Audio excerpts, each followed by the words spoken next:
আসসালামু আলাইকুম গাইজ, কি অবস্থা, কেমন আছেন? নিশ্চয়ই ভালো আছেন, আমিও ভালো আছি।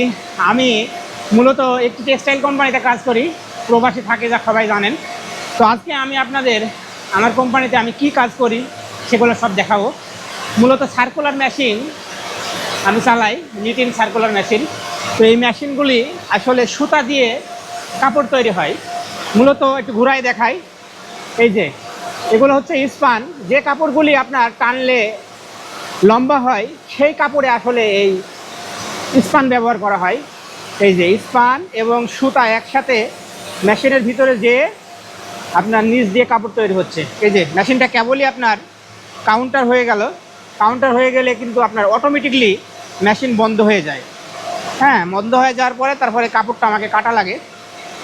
তো মূলত স্পান বাদেও আপনার মেশিন আছে। এই যে এই মেশিনগুলি আপনার স্পান বাদে এগুলোতে সব পলিস্টার কাপড় তৈরি হয় আপনার। এই যে এগুলো পলিস্টার সুতা, এই সুতা দিয়ে কিন্তু আপনার পলিস্টার কাপড় তৈরি হয়। হ্যাঁ, এটাও কিন্তু আপনার কাউন্টার হয়ে গেছে, এটাও কাটা হবে কিছুক্ষণের ভিতরে। অনেকগুলো মেশিনই আছে, প্রায় 27টা মেশিন আছে আমার এই কোম্পানিতে।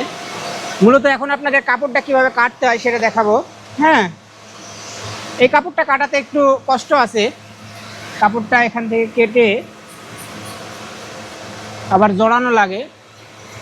হ্যাঁ,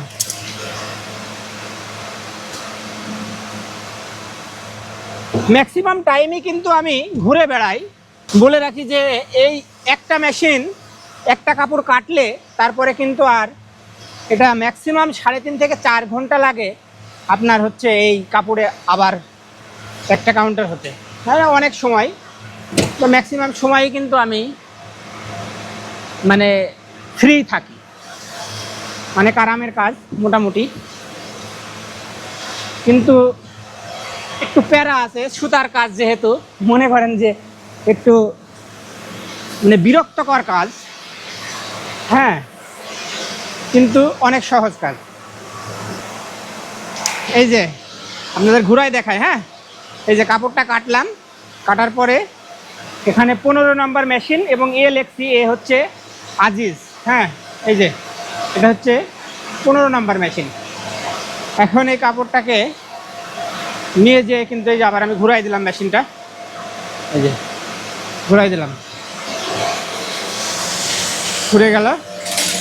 এখন আমি এই যে স্পানটাকে একটু চেক করব। স্পান আপনাদের দেখাই দিই। স্পানটা কিন্তু এই যে খুবই সূক্ষ্ম এবং খুবই সূক্ষ্ম। এখানে স্পানটা দেওয়া আছে, যদি কখনো এরকমভাবে খুলে যায় তাহলে কিন্তু আবার কাপড়, খারাপ কাপড় বের হবে। অথবা যদি এই স্পান এবং সুতা একসাথে প্রবেশ করে তাহলেও কিন্তু আপনার খারাপ কাপড় বের হবে। যার কারণে স্পানটাকে মেশিন বন্ধ হলে স্পানটাকে একটু চেক দেওয়া লাগে, ঠিক আছে কিনা। সুতার সমস্যা নেই, কিন্তু স্পানটাকে একটু চেক দেওয়া লাগে। স্পানটা চেক দিয়ে দিলাম, মোটামুটি সব ঠিক আছে।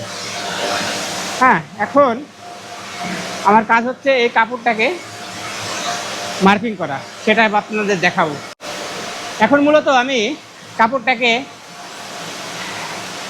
উঠাই দিয়েছি প্রায়, এই যে 15.98 মানে 16 কেজি ওজন হয়েছে।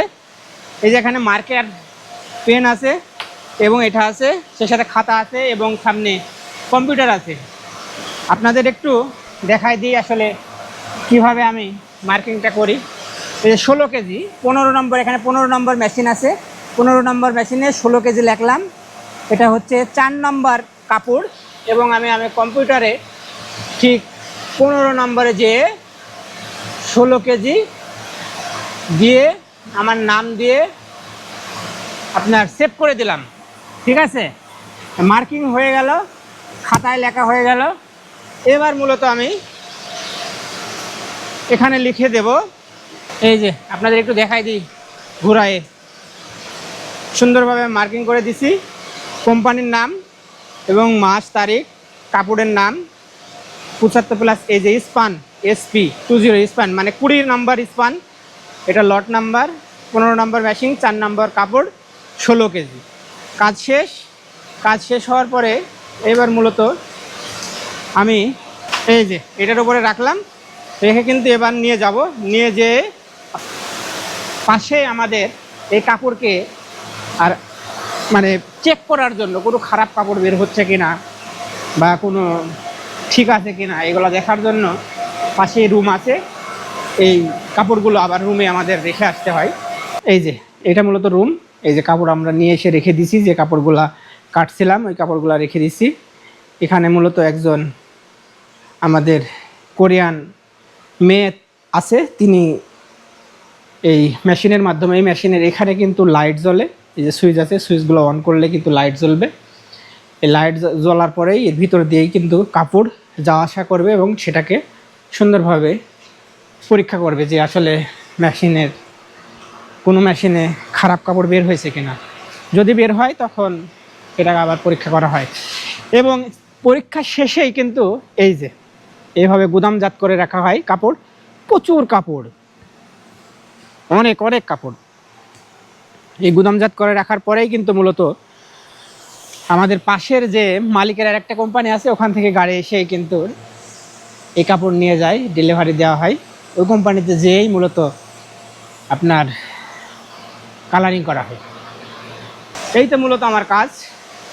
তো এর একদিন নতুন একটা ব্লগের মাধ্যমে কাপড় কিভাবে খারাপ কাপড় বের হয় বা সুচ ভেঙে যায়, সুচ লাগানো, এইসব বিষয়ে আপনাদের জানাবো।